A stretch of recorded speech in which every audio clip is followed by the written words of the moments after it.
Bom, olá pessoal, aqui é o William Jacob e eu gravo este estudo a convite do Centro Espírita Eurípides Barçanufo, de Goiandira, no estado de Goiás.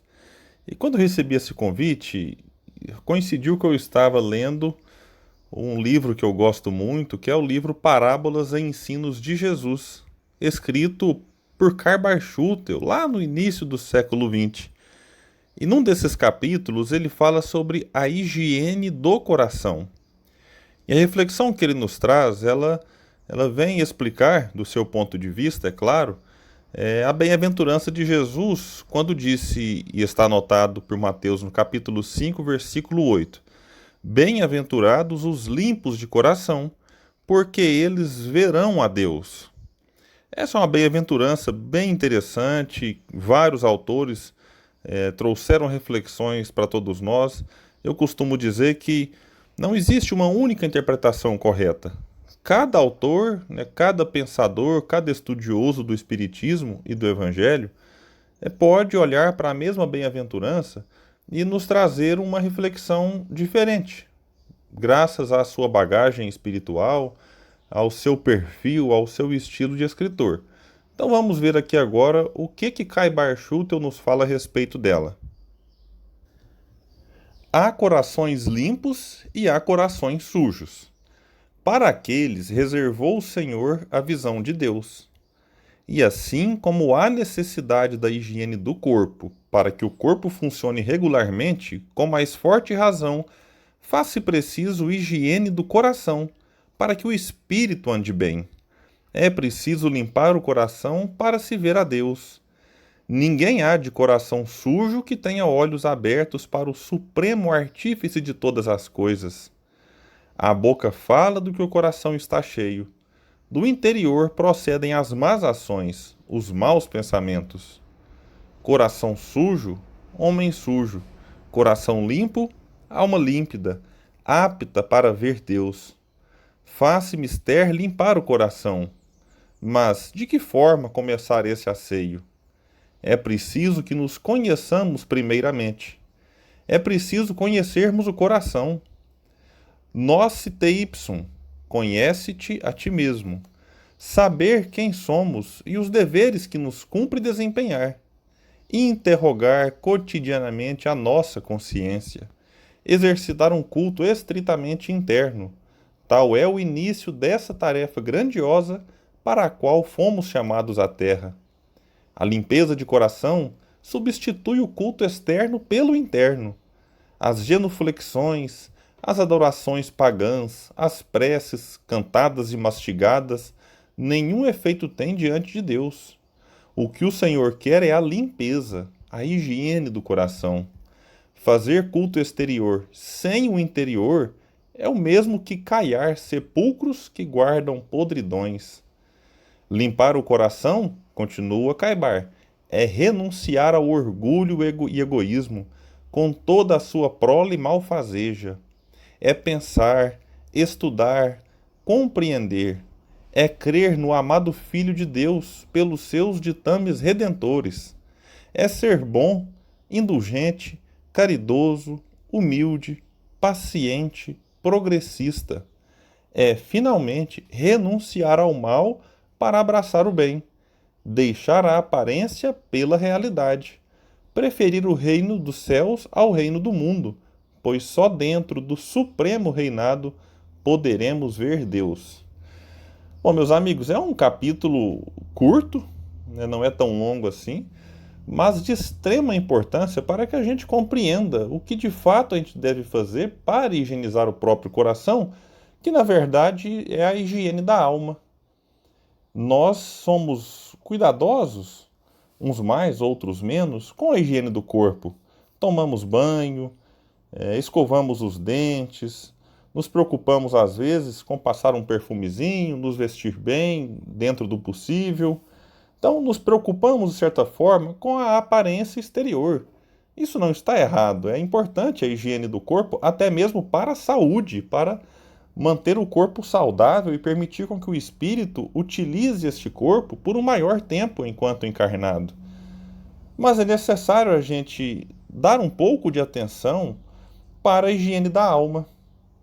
E a higiene da alma, e Caibar vai reforçar isso muito, ela não se dá pelas aparências exteriores, pelos cultos e adorações exteriores.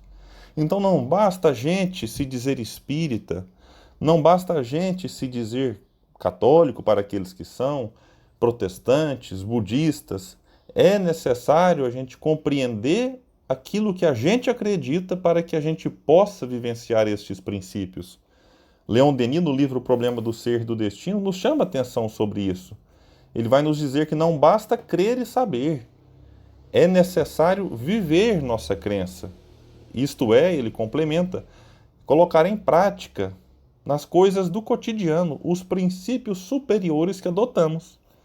E aí, Caibar, ele nos traz algumas propostas interessantes para que a gente coloque tudo isso em prática, e ele vai chamar a atenção aqui do autoconhecimento. E como é que eu vou me melhorar, fazer essa higiene da alma, se eu não conheço as impurezas da minha alma? Como é que eu vou limpar um ambiente físico? E aqui agora, enquanto eu gravo esse estudo, Uberlândia está debaixo de cinzas, né? Cinza entrando na casa. Então, se eu não perceber onde é que está a sujeira, como é que eu vou fazer a limpeza da casa? Então é necessário com que a gente tenha sensibilidade para detectar a presença da sujeira e, em seguida, fazer a eventual limpeza. O mesmo se dá em relação à nossa alma. Se a gente não se conhece, se eu não olho para dentro e entro em contato com as minhas fragilidades, elas permanecerão. E quanto mais tempo elas permanecerem em nós, mais difícil fica a nossa caminhada, fica mais sofrida, fica mais complicada. Então, por isso, Caibar nos chama a atenção para o autoconhecimento, para que a gente possa fazer aquilo que Santo Agostinho nos convida na questão 919A de O Livro dos Espíritos, que é entrar em contato com aquilo que nós fizemos ao longo do dia, na proposta de Santo Agostinho, ver se nós ofendemos alguém, se ofendemos a Deus. Aqui no sentido de ofender a Deus, Deus não se sente ofendido. Mas a todas as vezes que nós ofendemos o nosso irmão, é como se estivéssemos ali também ofendendo ao Criador. E diante desses comportamentos detectados, a gente fazer um esforço para não repeti-los. No outro sentido, a gente entrar em contato também com os nossos acertos, e nós também acertamos, e tentar repetir mais vezes. E assim a gente vai fazendo a higiene do coração, que não prescinde, que não abre mão de algumas questões exteriores, como, por exemplo, a leitura. Na leitura, a gente vai ler um livro, um material, mas que pode nos ajudar num processo de transformação espiritual. O estudo, né, como muitos fazem hoje nos grupos de WhatsApp, em canais de YouTube, nos encontros em salas virtuais, já que vivemos uma pandemia.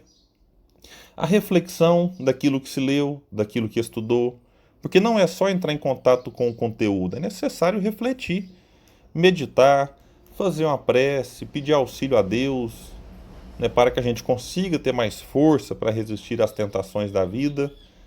E aí aqui Caibar vai colocar já mais para o final que higienizar o coração, limpar o coração, é ser bom, indulgente, caridoso, humilde, paciente, progressista.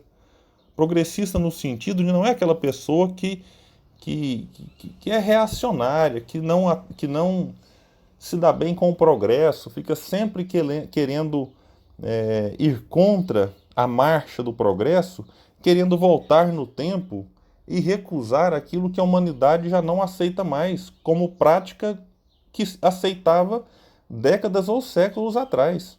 Como observamos atualmente, por exemplo, pessoas com imensa dificuldade de abrir mão do racismo, do preconceito, da misoginia, da xenofobia, da homofobia. Então, ainda hoje, observamos pessoas agredindo outras simplesmente por serem negras, ou por serem homossexuais, ou por serem índios.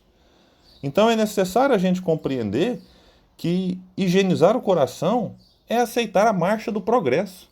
Como Kardec vai colocar lá no Livro dos Espíritos, quando trata dessas questões, que ninguém consegue deter a marcha do progresso.